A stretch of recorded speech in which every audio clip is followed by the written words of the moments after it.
Hello दोस्तों, कैसे हैं आप लोग। और बताइए क्या है हालचाल। जैसा कि हमारा ये जीके का सीरीज चल रहा है दोस्तों, कंपटीशन क्लासेस के लिए उसका ये दूसरा सीरीज होगा, दूसरा वीडियो होगा।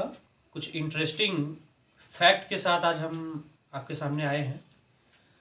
और देखिए और जीके का आनंद लीजिए, समझ बनाइए। समझ बनाने का मतलब ये होता है कि कोई भी चीज़ हम जब स्टार्टिंग से सीखते हैं, इनिशियल पॉइंट से, तो समझ बनती है। और जो समझ बनता है तो पढ़ने का आनंद कुछ और होता है। कॉन्फिडेंस के साथ आदमी आगे बढ़ता है। इसलिए हमारे वीडियो पे मतलब हमारे थंबनेल पे जो लिखा है समझ बनाएं और परिणाम पाएं, इसका अर्थ यही है कि किस तरह से हम इनिशियल पॉइंट मतलब प्रारंभिक पॉइंट से स्टार्ट करें और आगे बढ़ें। आइए देखते हैं, पहले वीडियो में हमने कुछ देखा था, आज हम कुछ खास खास बातों को देखेंगे जो कि प्रारंभिक जीके से रिलेटेड है। देखिए, आज हम ये देखेंगे कि जो हमारा इंडिया है, हमारा भारत है, इसका सबसे ईस्टर्न पॉइंट, ईस्टर्न मोस्ट मतलब सबसे पूर्वी राज्य क्या है? अरुणाचल प्रदेश। देखिए यहाँ पे लिखा है अरुणाचल प्रदेश। ये पूरा आपका यहाँ से लेकर के देखिए, ये यहाँ से लेकर पूरा ये यहाँ तक है अरुणाचल प्रदेश। इसकी राजधानी है ईटानगर। सबसे पूर्वी यानी ईस्टर्न मोस्ट जो स्टेट है अपना अरुणाचल प्रदेश, ईटानगर। और सबसे वेस्ट पॉइंट जो है मतलब सबसे पश्चिमी राज्य आपका गुजरात है, जिसकी राजधानी गांधीनगर है। और सबसे उत्तरी यानी नॉर्दर्न मोस्ट जो स्टेट है आपका मतलब यूनियन टेरिटरी है, केंद्र शासित प्रदेश है, लद्दाख सबसे उत्तर में है। और सबसे दक्षिणी प्रदेश जो आपका है तमिलनाडु है। तमिलनाडु की राजधानी चेन्नई है। तमिलनाडु की राजधानी चेन्नई है। तो परीक्षाओं में ऐसे पूछा जाता है कभी कभी कि ठीक है स्टेट तो आप जानते हैं, ये तो इजी चीज़ है, लेकिन कंपटीशन परीक्षाओं में बहुत घुमा के पूछा जाता है। प्रश्न को इस तरह से घुमाया जाता है कि बच्चे कंफ्यूज हों, लेकिन जो समझदार हैं वो बिल्कुल ही कंफ्यूज नहीं होते हैं। जैसे कि हम सबसे उत्तरी अरुणाचल प्रदेश का सबसे उत्तरी मतलब उत्तरी नहीं सॉरी सबसे ईस्टर्न मोस्ट पॉइंट जो है मतलब सबसे पूर्वी जो जिला है उसका नाम है अंजा। ANJAW अंजा जिला है। अंजा जिला का एक गांव है किबिथू। क्या लिखा है? किबिथू। परीक्षाओं में से पूछता है कि भारत का जो सबसे ईस्टर्न मोस्ट पॉइंट है माने सबसे पूर्वी स्थान, उसका नाम बताइए। तो किबिथू है, अरुणाचल प्रदेश में एक मतलब डिस्ट्रिक्ट है, जिला है अंजा, और उसमें एक गांव है किबिथू। तो ये किबिथू आपका जो है ये सबसे पूर्वी बिंदु है। इसके बाद फिर आपका चाइना आ जाएगा, इस गांव के बाद तुरंत चाइना स्टार्ट हो जाएगा। अब आइए ईस्ट के बाद हम वेस्ट में आते हैं, जो कि गुजरात है स्टेट। वेस्ट मीन्स पश्चिम होता है। इसका एक मतलब कि वेस्टर्न मोस्ट पॉइंट मतलब सबसे पश्चिमी जिला जो है कच्छ है। कच्छ जिला दोस्तों यहाँ पे है, ये कच्छ जिला है। कच्छ जिला में एक गांव है गुहर मोती। ये सबसे पश्चिमी बिंदु है भारत का। इसके बाद आपका पाकिस्तान है। तो ये आपका सबसे वेस्टर्न पॉइंट हुआ। और सबसे नॉर्दर्न पॉइंट मतलब सबसे उत्तरी जो भारत का सबसे उत्तरी स्थान है उसको हम जानते हैं इंदिरा कॉल। इंदिरा कॉल के नाम से, जो कि कहाँ स्थित है? लद्दाख यूनियन टेरिटरी में। और लद्दाख यूनियन टेरिटरी में आपका एक ग्लेशियर है, बहुत famous glacier, Siachen glacier. Siachen glacier है। इसी में एक जगह है इंदिरा कॉल। ये सबसे उत्तरी स्थान है भारत का। इसके बाद फिर आप दूसरा कंट्री आएगा। अब उत्तर के बाद हम सबसे दक्षिणी देखते हैं। सबसे दक्षिणी राज्य तमिलनाडु है। तमिलनाडु में एक स्थान है कन्याकुमारी। और ये जो कन्याकुमारी है इसमें एक जगह है केप कोमोरिन। केप कोमोरिन ये आपका सबसे दक्षिणतम बिंदु है, मतलब southernmost point, southernmost point, दक्षिणतम बिंदु। तो ये दक्षिणतम बिंदु में दोस्तों थोड़ा सा आप यहाँ पे ये दिमाग लगाइए कि ये जो ज़मीन, मतलब ये जो कन्याकुमारी है, ये ज़मीन मतलब मेन लैंड है, लेकिन कभी कभी परीक्षाओं में कन्याकुमारी ऑप्शन ही नहीं देता है, तो वहाँ पे ऑप्शन देखिए ये हो जाएगा, क्योंकि ये जो अंडमान और निकोबार आइलैंड है ये भी भारत का ही एक पार्ट है, एक अभिन्न अंग है। तो इसका सबसे दक्षिणी बिंदु यहाँ पे देखिए, ये पॉइंट यहाँ पे लगा हुआ है, ये ग्रेट निकोबार, क्योंकि यहाँ पे अंडमान और निकोबार दो आइलैंड तो यहाँ पे कई पे हैं, लेकिन निकोबार यहाँ पे देखिए सबसे दक्षिणतम बिंदु ग्रेट निकोबार, और वहाँ का एक स्थान है इंदिरा पॉइंट। क्या नाम है? इंदिरा पॉइंट। इंदिरा पॉइंट ये आपका सबसे दक्षिणतम बिंदु है। अगर कोस्टल लाइन को, मतलब कोस्टल लाइन मतलब समुद्र के किनारे मतलब कि ये जो आपका आइलैंड के मामले में, मतलब द्वीप समूह से अगर रिलेटेड होता है तो आप इंदिरा पॉइंट ही बोलेंगे। अगर मेन लैंड मतलब मुख्य भूमि से रिलेटेड क्वेश्चन है तो आप वहाँ पे कन्याकुमारी का केप कोमोरिन, वो तो वहाँ पे दो में से कोई एक ही ऑप्शन रहेगा, तो आप समझ सकते हैं। तो ये चार जो हैं सबसे एक्सट्रीम पॉइंट है, मतलब सबसे आखिरी छोर भारत का जो है। फिर से एक बार हम देख लेते हैं। किबिथू ईस्ट में, वेस्ट में गुहर मोती, नॉर्थ में इंदिरा कॉल सियाचिन ग्लेशियर में है, और साउथ में आपका कन्याकुमारी। कन्याकुमारी में एक जगह का नाम है केप कोमोरिन, इसके नीचे फिर इंडियन ओशन है। और मेन लैंड से अगर हट के हम आइलैंड में जाएंगे तो साउथ में सबसे दक्षिणतम बिंदु आपका हो जाएगा इंदिरा पॉइंट। ठीक, तो यहाँ पे हम दोस्तों ये भी देखेंगे कि लैंड मतलब कि एरिया के मामले में 10 सबसे बड़े राज्य जो हैं अपने भारत के कौन कौन से हैं, अति आवश्यक है, क्योंकि परीक्षाओं में क्रम से पूछ लेता है कि इनका आरोही और अवरोही करिए, मतलब कि एरिया वाइज बड़े या एरिया वाइज छोटे, उनको हम देखते हैं। देखिए पहला सबसे बड़ा एरिया वाइज अपना जो स्टेट है वो राजस्थान है दोस्तों। देखिए ये राजस्थान, ये पूरा एरिया राजस्थान का है, ये सबसे बड़ा अपना एरिया वाइज स्टेट है। दूसरा सबसे बड़ा area wise state Madhya Pradesh है। देखिए ये मध्य प्रदेश है, ये आपका मध्य प्रदेश, राजधानी इसकी है भोपाल, राजस्थान का जयपुर। तीसरा सबसे बड़ा आपका राज्य है एरिया वाइज महाराष्ट्र।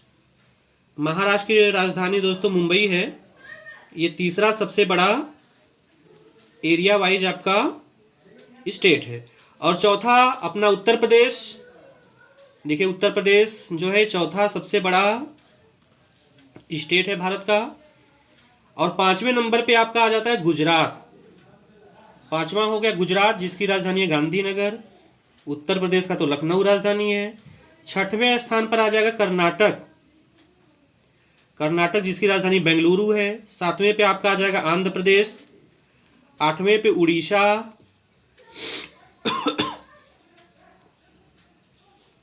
तो दोस्तों इस तरह से आठवें पे उड़ीसा है, नौवें पे छत्तीसगढ़ है, और 10वें पे आपका तमिलनाडु है। तो इनको आप एक बार फिर से सुन लीजिए और इनको लिख करके याद कर लीजिए, क्योंकि एसएससी की परीक्षाओं में या पेट एग्जामिनेशन में ये सब क्वेश्चन आ सकते हैं, बिल्कुल संभावित प्रश्न है। राजस्थान पहला है, दूसरा आपका मध्य प्रदेश, तीसरा महाराष्ट्र, चौथा उत्तर प्रदेश, पांचवा गुजरात, छठवां कर्नाटक, सातवां आंध्र प्रदेश, आठवां उड़ीसा, नौवां छत्तीसगढ़ और 10वां तमिलनाडु। तो इसके बाद दोस्तों हम ये देखते हैं कि ये जो अंडमान निकोबार है, इसमें मतलब यह कितना एरिया कवर करता है। देखिए ये कुल मिलाकर 8,249 यानी 8,249 किलोमीटर स्क्वायर एरिया कवर करता है। और यहाँ पे कितनी जनसंख्या है? 3,80,520 यानी कि 3,80,520 लोग यहाँ पे रहते हैं। जनसंख्या बहुत नहीं है यहाँ पे, 3 लाख यानी लगभग 4 लाख करीब लोग हैं यहाँ पे। अच्छा, ये जनसंख्या जो बताया जा रहा है आपको 2011 की जनगणना के अनुसार बताया जा रहा है, क्योंकि 2021 वाला अभी कंफर्म उसका डाटा नहीं आया, अभी पोस्टपोन्ड हो गया है। तो इसका एरिया देखिए 8,249 किलोमीटर स्क्वायर है। और यहीं पे देखिए लद्दाख जो है, लद्दाख का एरिया बहुत ही छोटा है, केवल 32 यानी 32.62 लगभग, इसको अगर हम 33 भी मान सकते हैं अगर निकटतम में देखें तो 33 किलोमीटर स्क्वायर। और यहाँ पे कुल जनसंख्या है 64,429 लोग यहाँ पे रहते हैं, पीपल, मतलब 64,429 पीपल यहाँ पे हैं। और इस तरह से ये देखिए, मतलब कि अंडमान निकोबार और ये कितना इसमें डिफरेंस है एरिया वाइज, कहाँ ये हजार, मतलब आपका ये 32 लगभग या 33 किलोमीटर स्क्वायर है, जबकि ये 8,000 है, 8,249। दोस्तों इसके अलावा कुछ हम पॉइंट और भी देखेंगे। देखिए जैसे हमने एक दूसरा मैप भी लिया है, इसमें हम आपको ये बताएंगे कि आपको ये पता होना चाहिए कि जो भारत की कुल एरिया है, मतलब कि कुल जो भारत का लैंड एरिया है वो आपका है 32,87,263 किलोमीटर स्क्वायर। किलोमीटर स्क्वायर क्या होता है, जैसे हम एक लाइन खींच रहे हैं, देखिए एक लाइन हमने खींचा, मान लीजिए ये आपका 1 किलोमीटर की लाइन है, सपोज दैट, कल्पना कर लीजिए 1 किलोमीटर, हम इसकी चौड़ाई भी कर लेते हैं, फिर 1 किलोमीटर इस तरह से भी, मतलब इसका लंबाई, कुल मिलाकर अगर 1 किलोमीटर ही सब है, ये लेंथ ब्रेथ, फिर लेंथ और ब्रेथ चारों 1-1 किलोमीटर के हैं, तो हम इतने जगह को बोल देंगे 1 किलोमीटर स्क्वायर।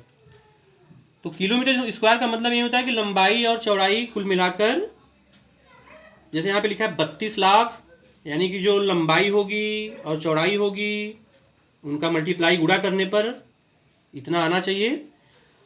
और देखिए यहाँ पे कुछ खास बातें ये भी हैं, जैसे अपना इंडिया है, तो देखिए नॉर्थ से साउथ, मतलब जो आपने अभी देखा इंदिरा काल पॉइंट आपका ये है, इंदिरा काल से लेकर केप कोमोरिन जो आपका स्थान है कन्याकुमारी में, यहाँ से यहाँ तक का जो लेंथ है कुल मिला के 3,214 किलोमीटर है, 3,214 किलोमीटर, उसको मील में बोलेंगे तो 1997 मील है।